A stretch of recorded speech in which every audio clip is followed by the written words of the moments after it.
Praise the Lord. உன்னத பாட்டு 1ஆம் அதிகாரம் 4ஆம் வசனத்திலே, என்னை இழுத்து கொள்ளும், அப்பொழுது உமக்கு பின்னே ஓடி வருவோம் என்று சொல்லி வாசிக்கிறோம். பிரியமானவர்களே, நம்மை கவர்ந்து இழுத்துக் கொண்டிருக்கிற காரியங்கள் என்ன என்பதை யோசித்து பார்ப்போம்.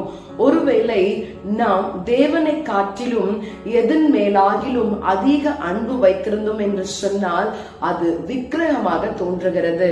விக்கிரக ஆராதனைக்கு நாம் உடன்படாமல் தேவனை மாத்திரம் நமக்கு முன்பாக நிறுத்தி நோக்கும் பொழுது, அவருடைய அன்பிலே மாத்திரம் நாம் திகைத்திருக்கும் பொழுது, அவர் நம்மை ஆசீர்வாதத்தினாலே நிரப்ப வல்லமை உள்ளவராயிருக்கிறார். காருண்யத்தினாலே அவர் நிரப்ப வல்லமை உள்ளவராயிருக்கிறார். இந்த நாளிலேயும் ஆண்டவரே, ஒருவேளை சோசியல் மீடியாக்களுக்கு இல்ல என்னை எந்த காரியம் அடிமைப்படுத்தி இருக்கிறதோ அந்த காரியத்திற்கு பின்பாக நான் ஓடி போகாமல், உம்மை தவிர வேறு ஒன்றும் என் வாழ்க்கையிலே என்னை கவர்ந்து இழுக்காதபடிக்கு என்னை உம்முடைய அன்பின் கரத்துல விட்டு கொடுக்கிறேன் ஆண்டவரே, என்னை நீங்க ஆசீர்வாதத்தை நடத்தும் என்று சொல்லி இந்த நாளை அவரிடத்துல விட்டு கொடுப்போம். பெருத்த ஆசீர்வாதத்தை நம்முடைய வாழ்க்கையிலே பார்ப்போம். கண்களை மூடி கர்த்தரை நோக்கி பார்ப்போம். என்னை இழுத்து கொள்ளும்,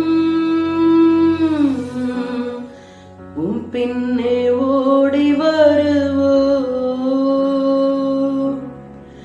அறைக்குள் அழைத்து செல்லும், அன்பில் களி கூறுவோ, உமக்கே ஸ்தோத்திரம், உமக்கே ஸ்தோத்திரம், உயிருள்ள நாளெல்லாம் உமக்கே ஸ்தோத்திரம். ஆண்டவரே, எங்களை ஒரு நாளும் ஒரு காரியமும் உம்மை விட்டு தூரப்படுத்தாமல், உம்மை தவிர வேறு ஒன்றுக்கும் நாங்கள் அடிமையாகாமல், உமக்கு பின்பாக மாத்திரம் நாங்கள் ஓடி வந்து உம்முடைய அன்பிலே களி கூர்ந்திருக்க எங்களுக்கு கிருபை பாராட்டும். எங்களை ஆசீர்வதியும். இயேசுவின் நாமத்தில் ஜெபிக்கிறேன் பிதாவே, ஆமென். God bless you. Have a blessed day.